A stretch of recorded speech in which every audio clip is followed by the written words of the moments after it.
Chères Bagnolaises, chers Bagnolais, nous sommes le mercredi 19 mai. La rentrée scolaire a eu lieu le 26 avril dernier et les conditions d'accueil de vos enfants se déroulent dans les meilleures conditions. Pour votre information, la ville est équipée de tests.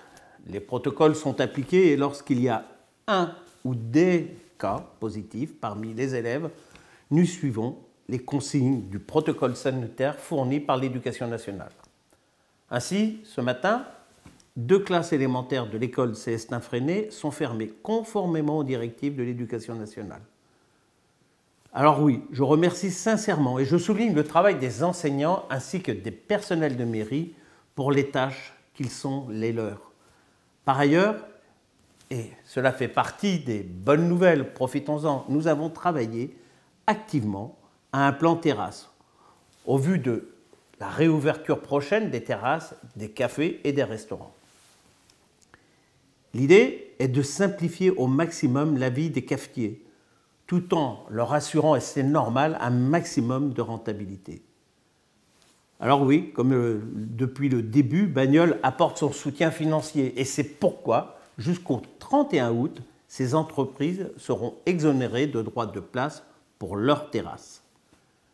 J'ajoute aussi que le stationnement au niveau de la place Bertin-Boissin est en partie supprimé pour la création, bien sûr, de l'agrandissement de ces terrasses. Et nous en assurerons la sécurité et le fleurissement. En parallèle, et après l'ensemble des annonces qui nous concernent tous, la ville maintient ses programmes festifs et surtout ses festivals. Ce samedi 29 mai, nous aurons le plaisir de nous retrouver, je l'espère, pour la journée des jardiniers au Jardin Ancès sur la route d'Alès.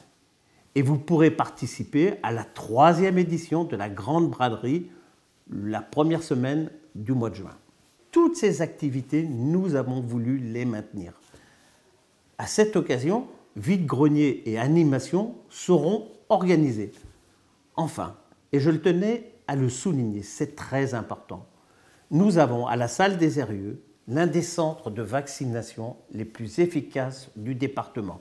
Et ceci, excusez-moi, est reconnu par tout le monde. Je voudrais ici souligner tout le travail fourni, le travail remarquable fourni par ces équipes. Alors oui, la campagne s'accélère et le taux de contamination chute.